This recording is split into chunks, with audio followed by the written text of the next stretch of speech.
Your lungs are the pair of spongy, pinkish-gray organs in your chest.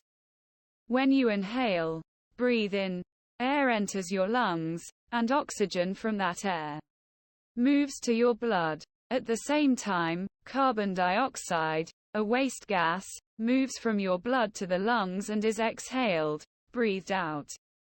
This process, called gas exchange, is essential to life. The lungs are the centerpiece of your respiratory system. Your respiratory system also includes the trachea, windpipe, muscles of the chest wall and diaphragm, blood vessels, and other tissues. All of these parts make breathing and gas exchange possible. Your brain controls your breathing rate, how fast or slow you breathe, by sensing your body's need to get oxygen and also get rid of carbon dioxide.